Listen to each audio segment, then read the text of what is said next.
what the cross is the central point of Christianity. It always has been. And therefore, because it's so important, because it's so central, it's important what you believe about it. A symbol symbolises something, unless it's just a symbol. Well, you've got to ask, a symbol of what? What is the cross? Many people have talked about the cross as an instrument of torture. But what's amazing is that instrument of torture, which was one of the worst things you could ever imagine, somehow becomes, in Christian theology, a symbol of peace. How does that happen, you know? So there's a point behind the symbolism. And for me, I think it really does matter what you believe about the cross. There are a number of theories about the cross, how it all happened. I tend to think that the scripture lends itself and points to a number of these, and lots of them exist there. For instance, Christus Victor, something of the cross and the victory of Christ, and that's there. You get that in the Pauline epistles. You get it in art. One of the great artists.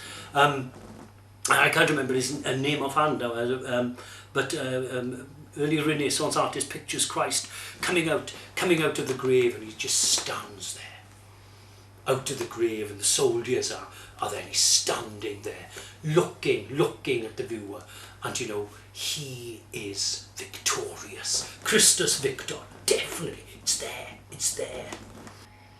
Christ as a substitute for us. Is that there? Absolutely, it's there. It's there in the Old Testament. It's not just there in the New Testament. It's there in the Old Testament. Christ takes the blame for us.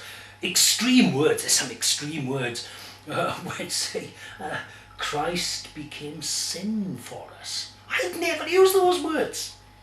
That's too extreme for me.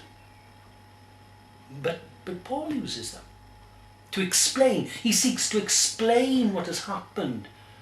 That Greek word which was discussed so much by people, you know, hilasmos, the propitiation, something of God's wrath being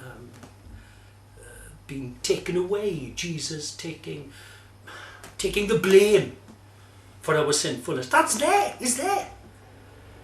And then Christ as the moral theory. In other words, here is an example to us. That's there.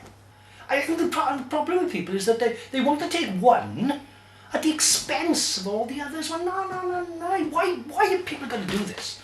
Are they so narrow-minded? They're more narrow than the Scripture. Scripture's broad. It puts these out.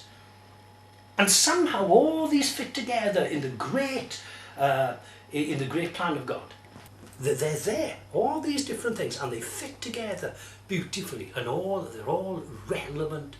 So I wouldn't take any of that. I'm not sure about the ransom theory to Satan that the early fathers spoke about. I think that's going a bit too far for me.